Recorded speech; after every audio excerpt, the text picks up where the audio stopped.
Assalamualaikum warahmatullahi wabarakatuh. Good morning. Today we will discuss about urban poverty. It is one of intra-regional problem that happen in economy. Uh, so we need to know what is urban poverty and what is the characteristic. And then what is urban poverty? We need to understanding urban poverty. In the urban context, poverty and vulnerability can be related to three distinctive characteristics of urban life. First is commoditization, second is environmental hazard, and the last is social fragmentation. About commoditization, it is a reliance on the cash economy. And then environmental hazard related stemming from the density and hazardous location of settlement and from exposure to multiple pollutants. And the third, social fragmentation, is led with lack of community and inter-household mechanism for social security compared to those in rural areas. Vulnerability is closely linked to asset ownership. The more asset people have, the less vulnerable they are. The fewer the asset held a household, the greater their insecurity. Jadi ini yang kita akan pahami terkait dengan urban context. Kalau kita bicara soal poverty and vulnerability atau kerawanan ya, setidaknya ini terkait dengan tiga karakteristik membedakan dari kehidupan perkotaan. Yang pertama itu adalah komoditas atau commoditization ya. Ini terkait dengan cash economy. Biasanya ukurannya adalah pendapatan. Ya, terkait dengan pendapatan, ada kemampuan daya beli. Berikutnya ada environmental hazard. Ini terkait dengan lingkungan. Jadi kemiskinan dan kerawanan masyarakat di perkotaan itu terkait dengan ini. Ya, ini terkait dengan density, kepadatan, dan tingkat bahaya dari lokasi tempat tinggal dan dari terpapar atau tidak oleh polusi atau polutan. Yang ketiga adalah social fragmentation, ini yang tidak kalah penting. Ya, ini dilihat dari lack of community, jadi kesenjangan masyarakat. Terus ada inter-household mechanism for social security, ini juga perlu dilihat juga. Ya, ini compared to this in rural areas. Ini kalau dibandingkan dengan pedesaan akan berbeda. Social fragmentation-nya. Kalau di pedesaan relatif bonding atau social capital dalam pedesaan itu lebih kuat dibandingkan perkotaan. And then vulnerability is closely linked to asset ownership. Dia sangat terkait, kalau vulnerability itu terkait dengan kepemilikan aset. Semakin banyak aset yang dimiliki, maka semakin kecil tingkat kerawanan mereka. Ya, nah ini vulnerability of poverty biasanya. Berikutnya, the fewer the asset of the household, maka the greater their insecurity. Mereka akan lebih tidak aman. Ini yang perlu kita pahami, sehingga nanti dimension of poverty in rural, in urban, it is different. Ya, ini yang harus kita pahami. Jadi melihat kemiskinan di perkotaan itu lebih kompleks dibandingkan di pedesaan. It is the dimension or the perspective of poverty. The mind is a sense of insecurity, isolation, and disempowerment. Ini adalah the mind of poverty. Ini jadi dia akan merasakan insecurity, ketidakamanan, isolasi, dan tidak berdaya. Inti dari urban poverty seperti ini. Apa saja yang menyebabkan, atau ini ada hubungannya saling mempengaruhi. Yang pertama adalah inability to afford adequate housing. Jadi tidak kemampuan untuk menyediakan tempat tinggal layak. Maka ada beberapa program dari pemerintah yang terkait dengan bedah rumah dan segala macam. Yang kedua adalah tenure insecurity eviction, loss of small savings, investment in housing. Ini juga yang terjadi ya. Artinya mereka merasakan ketidakamanan eviction, kehilangan dari tingkat tabungan yang bisa digunakan untuk investasi di perumahan. Berikutnya, unhygienic living condition, low quality public services. Ini yang sering terjadi. Mereka akan tersisih ketika di perkotaan, mereka akan tidak tersisih, tidak bisa menyediakan tempat tinggal yang layak, dan bisa menyewa tempat tinggal yang layak, sehingga mereka akan memilih tinggal di tempat-tempat yang unhygienic. Biasanya di bantaran sungai, di bawah jembatan, ya. Dulu seperti itu. Di tempat-tempat tinggal yang sangat unhygienic. Ada yang karena density-nya, mungkin yang orang Jakarta bisa melihat di daerah-daerah yang memang mereka urban poverty, itu masyarakat miskin di perkotaan ini relatif tinggal di tempat-tempat yang tidak higienis. Secara lingkungan, kualitas public services-nya juga rendah. Dilihat dari mana? Dilihat dari misalnya sanitasi, ya. Dilihat dari pencahayaan ruangan segala macam. Karena mereka tadi tidak bisa menyediakan tadi. Berikutnya dampaknya ada poor health and poor education, ya. Dan kesehatannya rendah, ya. Pendidikannya juga relatif rendah. Kenapa? Karena ya tadi mereka tidak bisa punya saving dan segala macam, low income. Ini yang menyebabkan mereka berputar pada kemiskinan. Berikutnya lack of employment. Nah, ini juga salah satu sebab urban poverty. Mana mereka inability to have a regular job, tidak mampu memiliki pekerjaan yang sifatnya regular. Lack of regular income and social insecurity. Ya, jadi ini juga bisa terjadi ketimpangan pendapatan atau ketimpangan keamanan sosial. Dampaknya adalah poor nutrition. Nutrisinya juga rendah. Yang terakhir penyebabnya the lack of access to credit for business or house. Ya, sehingga ketika pendapatannya rendah, mereka juga akan memiliki ketimpangan atau kesenjangan dalam mengakses kredit untuk bisnis atau perumahan. Ini kita sebut dengan vicious cycle poverty atau vicious cycle in urban poverty. Akan terus seperti ini. Maka kalau mau menyelesaikan masalah kemiskinan di perkotaan, kita boleh pangkas. Karena dia vicious, selalu circle bentuknya, ya. Vicious circle, maka ini kita pangkas salah satunya di mana. Ya, apakah poor health and education? Ini juga bisa, ataukah nanti lack of employment, dia akan pekerjaan yang layak, atau pangkas yang mana. Nah, kadang kebijakan itu tidak bisa sifatnya parsial. Pangkas circle yang ini, tapi belum tentu juga ini bisa menyelesaikan masalah urban poverty. Misalnya makanya penyelesaian masalah kemiskinan itu tidak cukup hanya dengan bantuan langsung tunai, hanya dengan program-program yang sifatnya terbatas, ya, tapi harus menyeluruh. Bagaimana orang tuanya itu diberdayakan, bagaimana anaknya itu diberdayakan. Anak diberdayakan dalam hal ini terkait dengan pendidikan. Ya, minimal mereka tidak pusing lagi memikirkan biaya anak sekolah, ya, biaya seragam dan segala macam. Itu harusnya tercover. Ini ya kalau mau menyelesaikan urban poverty problems, salah satunya dengan menggunakan circle seperti ini. Kita amati sisi mana yang paling penting, kita prioritaskan. Syukur-syukur semuanya bisa kita selesaikan. Again, there are some basic premise about urban poverty. The first is urban poverty is not necessarily an indication of economic failure. Jadi ini bukan sesuatu hal yang indikasi penting dari kegagalan pasar. Sebenarnya ya, kegagalan ekonomi tidak. Lalu biasanya urban poverty itu holistik sifatnya. Dalam artian perspektifnya bisa jadi interregional. Ya, bisa jadi interregional. Berikutnya, internal migration is not a major variable explaining urban poverty.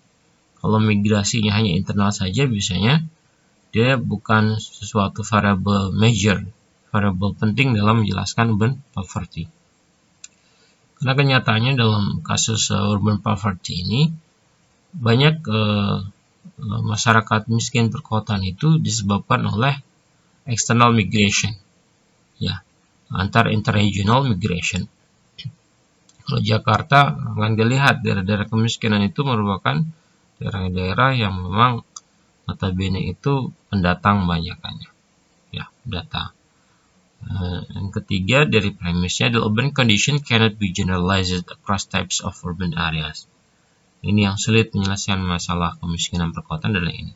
Jadi kondisi perkotaan ini tidak bisa digeneralisasi antar urban areas, antar jenis-jenis urban areasnya. Ini yang susah. Kemiskinan di bantaran sungai akan berbeda dengan masyarakat miskin di sekitar rel kereta api. Akan berbeda dengan kondisinya dengan masyarakat miskin di daerah pantai. Ini yang harus dicermati betul-betul untuk menyelesaikan masalah kemiskinan. And then the concept of city is heterogeneous. Nah, ini juga konsep of city-nya berbeda. Kota dia mengatakan kota, tapi bagi orang-orang yang sudah biasa tinggal di Surabaya, tinggal di Jakarta, mengatakan kalau kota masih pedesaan. Heterogeneous, ya. City of konsepnya, konsep of city-nya heterogeneous. And then the urban poor is a diverse group. Nah, ini kemiskinan kota ini merupakan diverse group, jadi kelompok yang berbeda biasanya. Ya, urban poverty can be temporary or persistent. Nah, ini sifatnya juga bisa temporary or persistent atau jangka panjang. Ya, nah, kalau bisa sih memang idealnya temporary. Ada beberapa temporary urban poverty jika memang mereka dalam kondisi misalnya pandemi seperti ini di PHK itu temporary. Kalau mendapatkan pekerjaan lagi, hidup layak lagi. Ada yang persistent, ya, orang-orang misalnya yang pindah ke Jakarta tidak mendapatkan pekerjaan yang layak, akhirnya serabutan terus seperti itu, sifatnya persistent.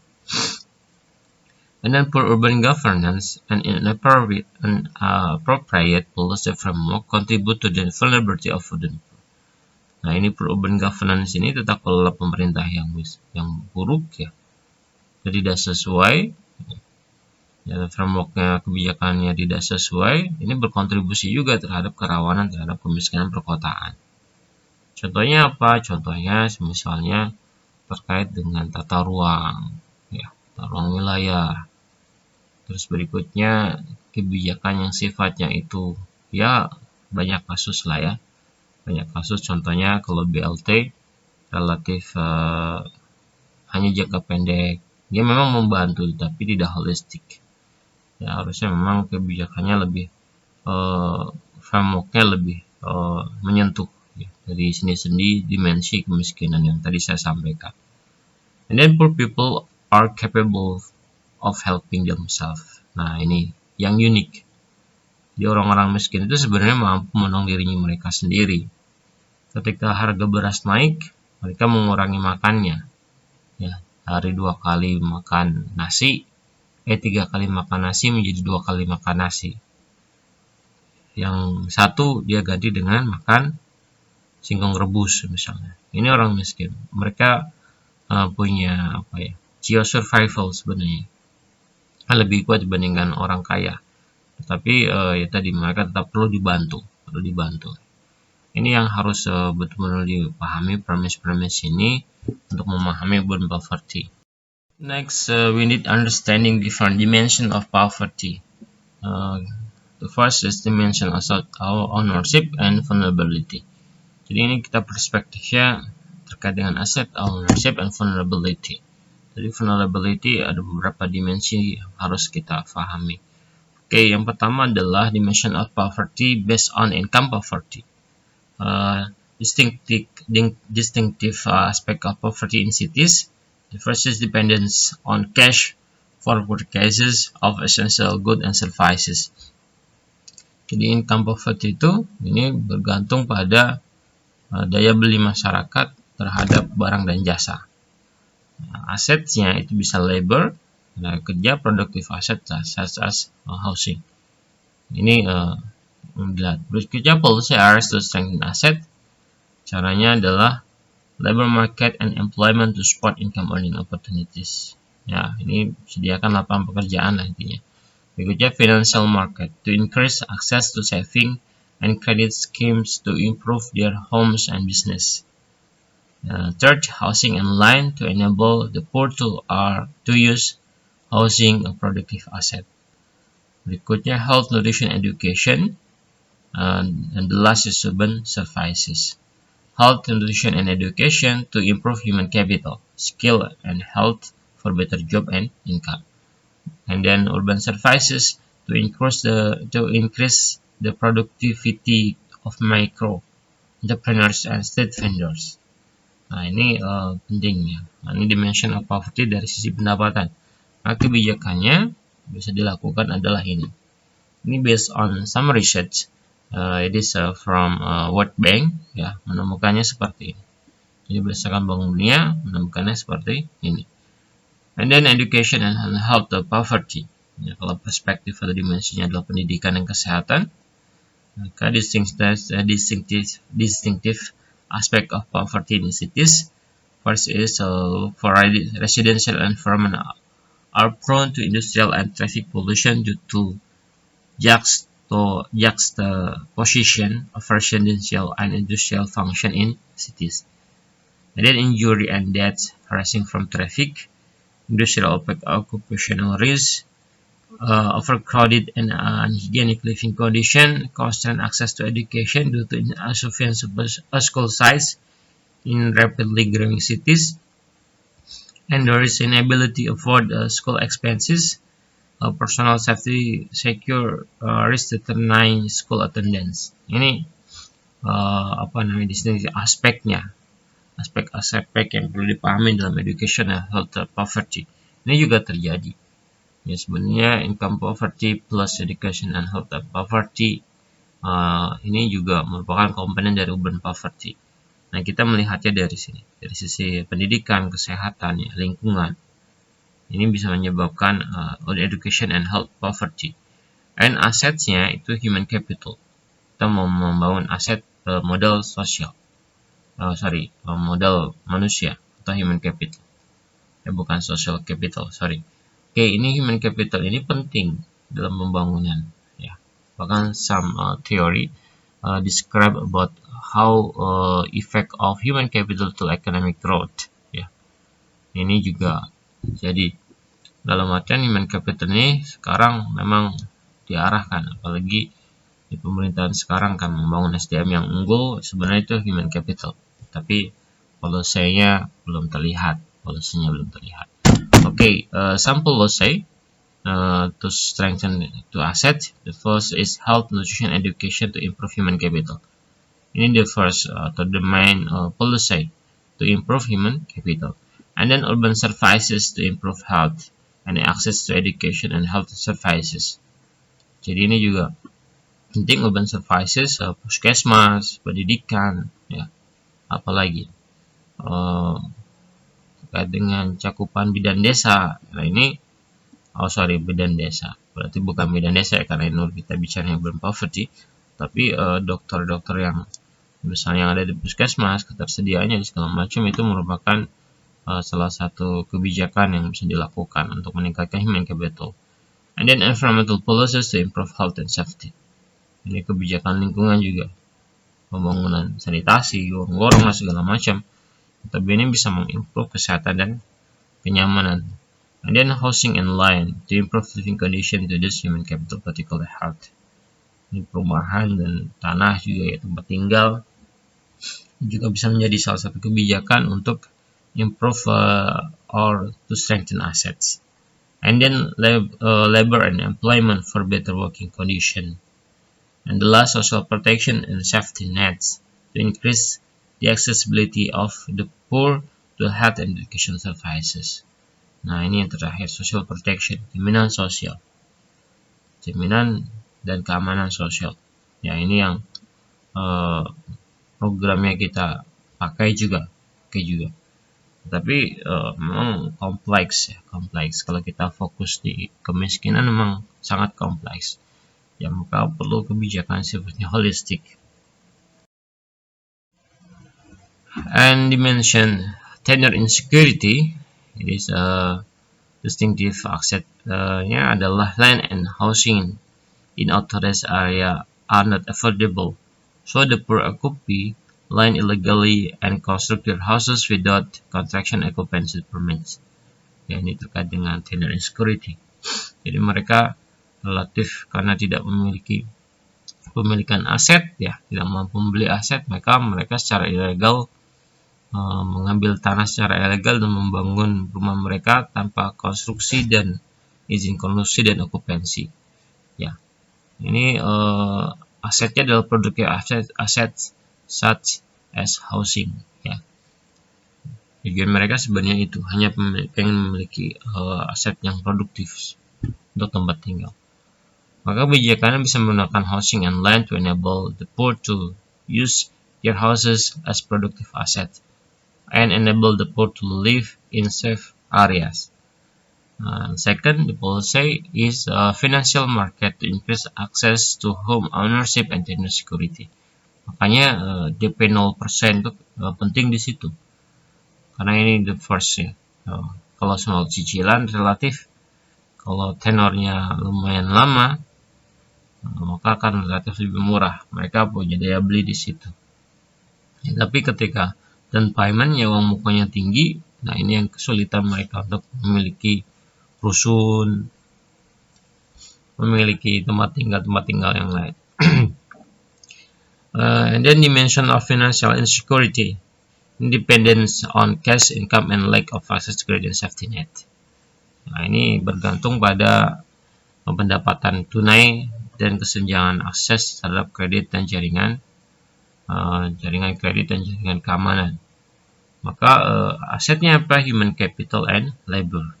Yeah. And then the policy to improve asset, to strengthen asset, versus labor market and employment, to support income earning opportunities and decrease financial insecurity.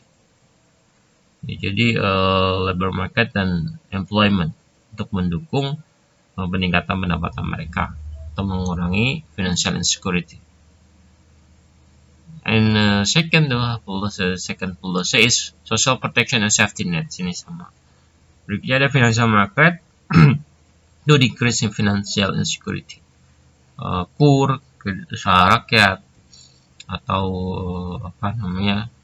program-program lain yang lewat kelurahan, lewat desa, ini bisa dilakukan untuk menjembatani akses mereka terhadap keuangan.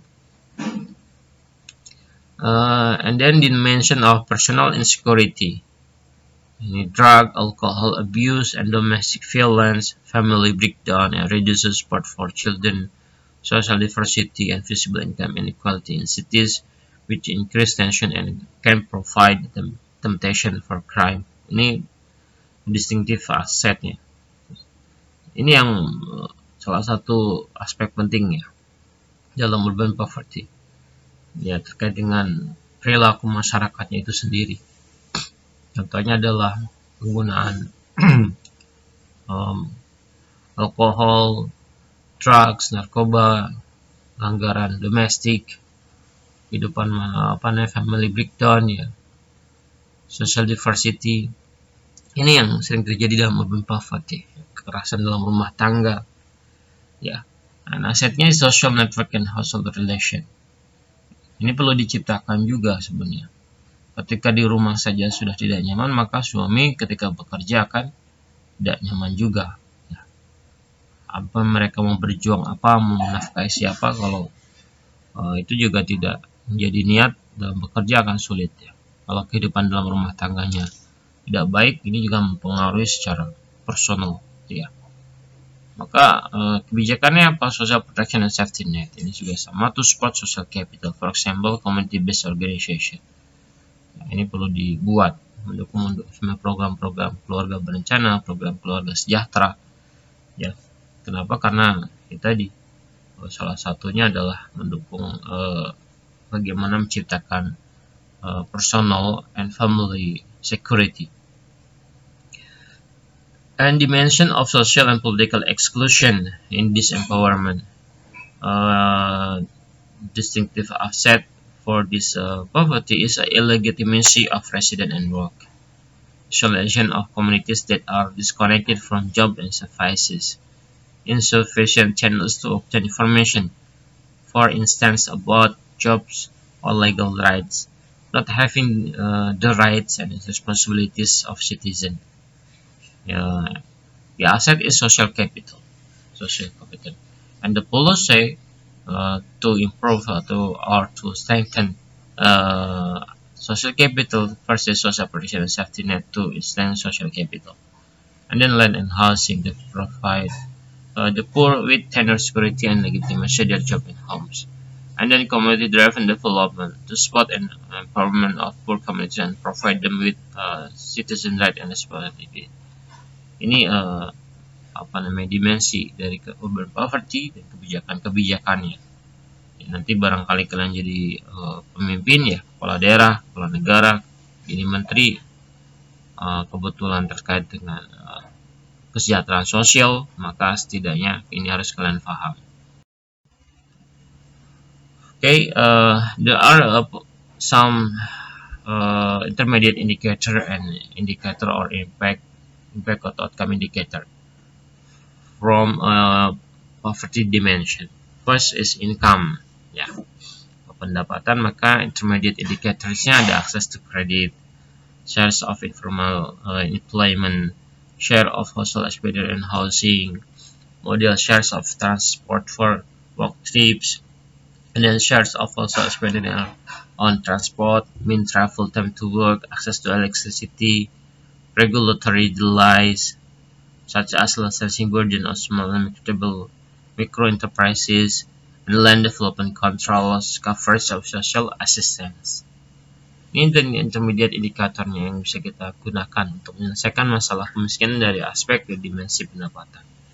Ya, tidak ada akses terhadap kredit, membagikan informal employment, berikutnya membagikan social expenditure on housing, ini juga penting ya.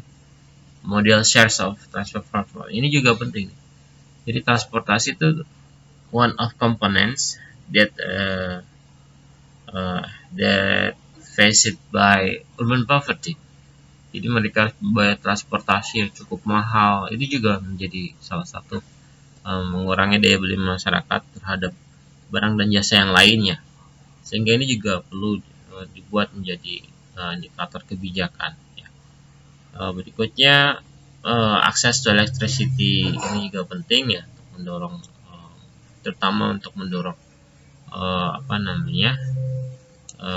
kehidupan rumah tangga yang lebih baik, terutama untuk pendidikan anak. Saya ingat betul dulu beberapa TV itu masih menayangkan orang belajar dengan lampu seadanya ya. Ini juga penting. Berikutnya regulatory delays ini ya.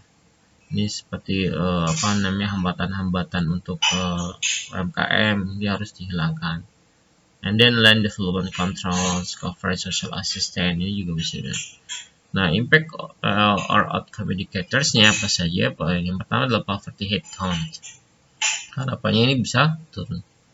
And then poverty gap, extreme poverty incidence, and then female headed household in poverty. Ya, ini kepala rumah tangga perempuan juga bisa menjadi indikator.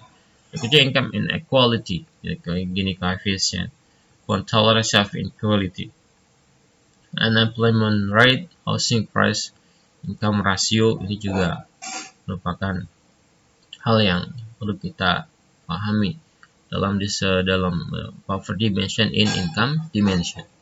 Ya. Berikutnya adalah poverty dimension in health. Oke. Intermediate indicatorsnya ini hampir sama. Dasar of household expenditure on portable water and sanitation, and then percentage of household connected to water also average, and then per capita consumption of water, percentage of fresh water treated, the percentage of household with regular solid waste collection, and so on.